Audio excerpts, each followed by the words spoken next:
Hi guys, welcome back to my channel. I'm super excited to show you guys my welcome sign. So we're gonna hop straight into it with a wood board that I got from Home Depot.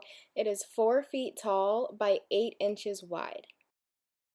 We're gonna start off by sanding our entire sign. So this is so much easier if you have an electric sander. Mine just recently broke, so I'm hand sanding it, which is totally fine as well. I'm using 150 grit sandpaper.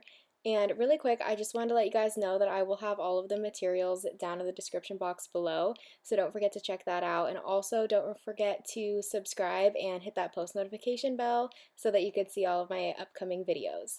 So we're just going to sand the entire sign and make sure that it's just really smooth, and this is going to make it to where when we go into staining, it's just going to go on really smooth and look very nice.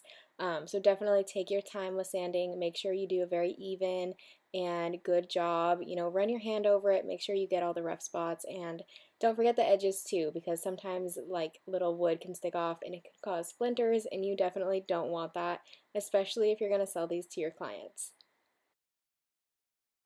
And once we're done sanding the entire sign, we're just going to clean it off. Make sure you get all of the, I guess, residue or the powder, you know, everything that you sanded off. Make sure to clean it all up, because if you don't, it'll leave patch marks in your staining and it just looks really not very smooth. So make sure to do a really good job cleaning it. I don't usually use water. I wouldn't recommend that. A dry paper towel is fine. And now we're going to move on to the staining portion. So I am using just a little piece of one of Bo's old t-shirts that I just cut up into little squares. And this is my preferred way of staining, just because I feel like it goes on really smooth and you can control it a lot better. My other favorite way is using foam brushes. Both of these ways just make it to where there's no streaks and it can be really smooth. I've just come to find that I like the t-shirt better. So as you can see, we're doing a really even layer of stain across the entire board, and you can see the parts where there's knots, there's a little bit more texture and a little bit more grain. So I'm just taking some extra stain and just patting it on, letting it sit there for a little while. This just allows it to soak in, but also it leaves, you know, that two-dimensional darker look on the knots that I really like. And then once we have an even coat of stain across the entire sign and all the edges, we're going to wipe it down with a dry paper towel. And the reason that I do this is because it gets off any of the excess stain and helps with drying time, but it also just makes it so much smoother, I feel. And then the can says that this can dry in 8 hours. I actually left it overnight and I felt like that was a good time.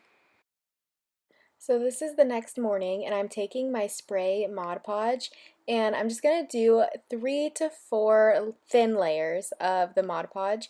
And the reason why I do this is because once you have the Mod Podge on and it dries, you can clean it with this alcohol, and that way it just makes the vinyl stick so much better. So if you didn't know that that's like a really good trick, you should definitely try it out. I know that when I don't seal and clean with alcohol first, I have a really hard time getting the vinyl to stick to the wood. So if that is you, try this trick and let me know in the comments if it works better for you. So now we're ready to cut our vinyl. So I have the one letter and it's in the font Baskerville in the size 350. And so basically what I'm doing is I'm just going to duplicate the letter and then change each letter to make out the word welcome instead of just typing it all in one, because I actually do want them to cut separately and we'll be applying them to the board one by one.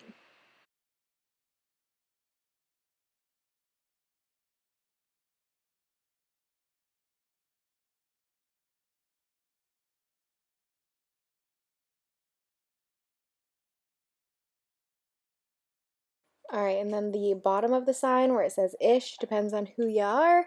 I actually designed that on Canva, so you can go to canva.com or you can download the app on your phone called Canva. And then, yeah, so then I just upload it as an image and then use the magic erase tool. And so as for the depends on who you are, I just made it as wide as I could because I wanted it to be bigger, but the sign was only so wide. And then the ish, I just mapped it out underneath the M to make sure that it didn't, you know, look too big compared to the M.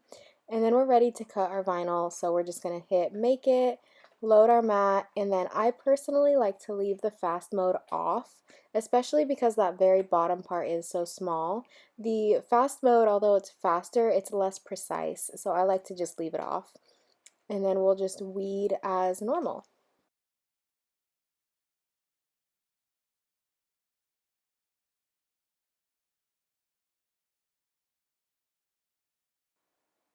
As I'm weeding, I like to also have a pair of scissors handy because you know the struggle if you've ever been weeding and your vinyl goes back down onto your letters and you have to peel them apart. It's the worst.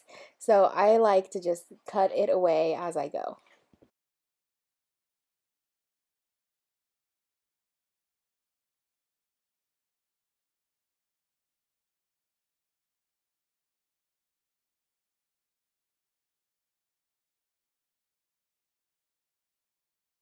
And at this point, we're ready for transfer tape. So I get my transfer tape from Amazon. I get pretty much all of my vinyl from Amazon. And I like to just stick the first top part on and then slowly wipe it down to get it all to connect. And then I cut it into each section for the letters.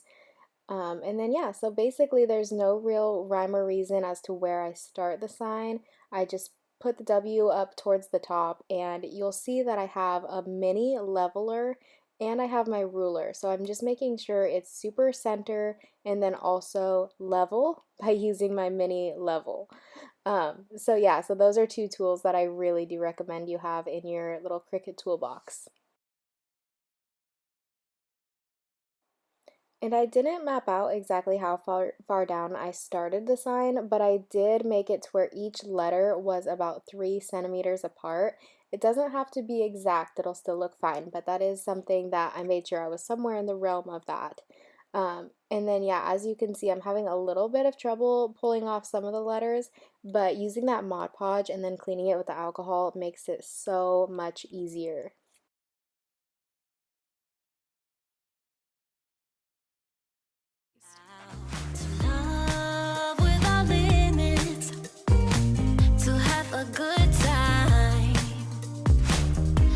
Life's an adventure, and you're the reason why.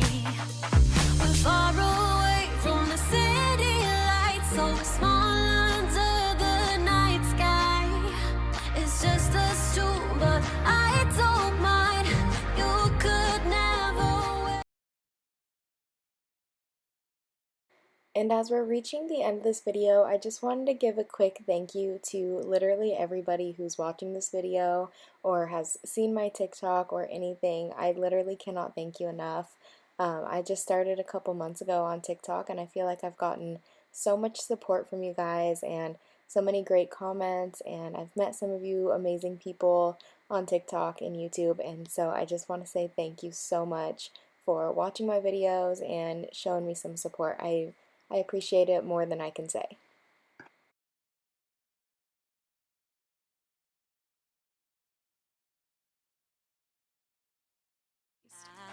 To love without limits, to have a good time.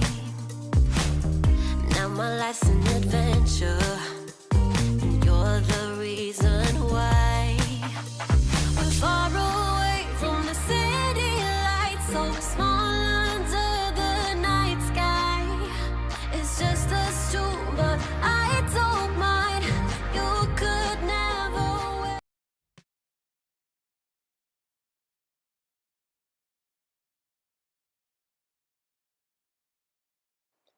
Alright, you guys, and that is it. That is how I make my sign. I'm going to finish off by doing another couple layers of Mod Podge just to really seal the vinyl to the wood, and then it's done. So as you can see, it's pretty easy steps. It is a little bit of a process just because of all the drying time that you have to allow, but it really is quite simple, and I hope that you really enjoyed the video. Please don't forget to like and comment letting me know what you think. I hope you have a great rest of your day, and I'll see you next time.